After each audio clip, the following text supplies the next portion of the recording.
Welcome back to another episode of Don't Get Mad at Me. I only watched Misfits this weekend, but I did watch some real boxing on the treadmill this morning, so don't bite my head off.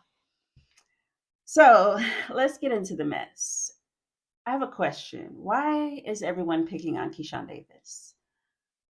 I thought the fight was really competitive, and both Keyshawn and Nahir did really well.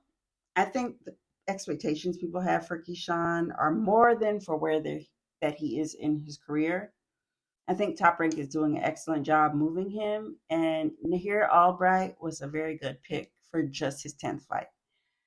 Just tough enough to give him a look, but nothing he can't overcome if he just remain focused, right? The reason I think he's being judged a bit unfairly is because maybe his exposure level. He is a silver Olympian, yes, but Saturday was just his 10th fight. Personally, I don't want to see a prospect until maybe like just before contention for world level because even if they're doing really well, the level of competition is so bad in the early stages.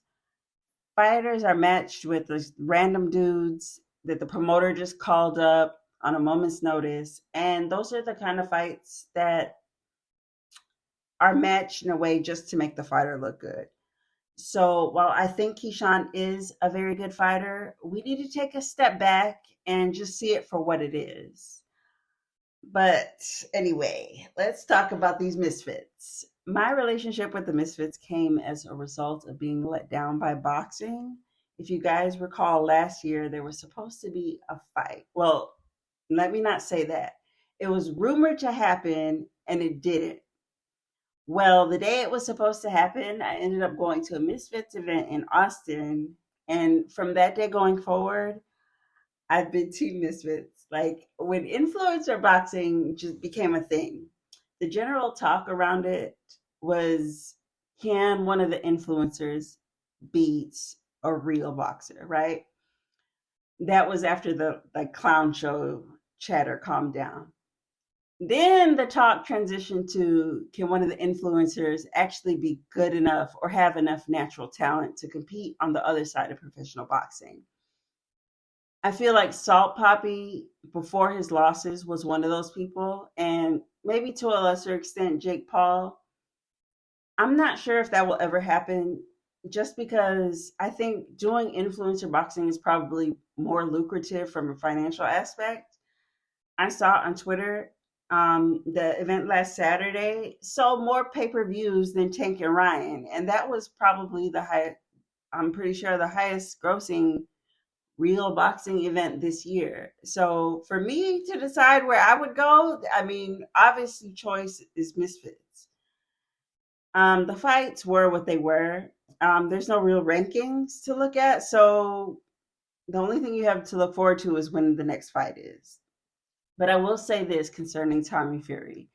In the build up, he was saying that he was going to end influencer boxing. And that's the last thing he needs because this is totally his lane.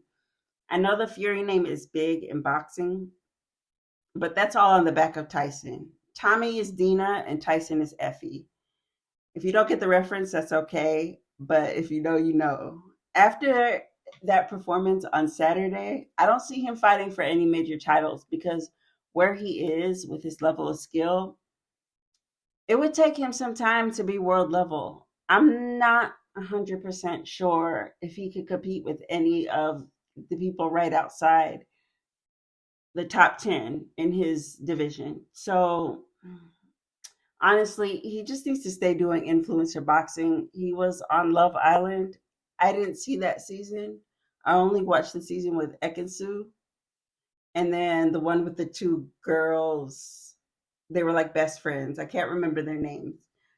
Anyway, that's totally beside the point.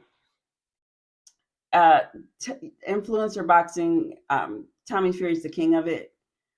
He needs to rematch KSI and he needs to rematch Jake Paul. They can keep this going for as long forever, honestly, because there's always going to be somebody that will do it. And there's always going to be somebody that will watch, me being one of those people.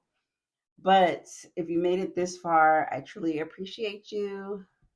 As always, sweet babies, stay safe, stay dangerous, and stay messy. Bye. I'm a messy bitch who lives for drama.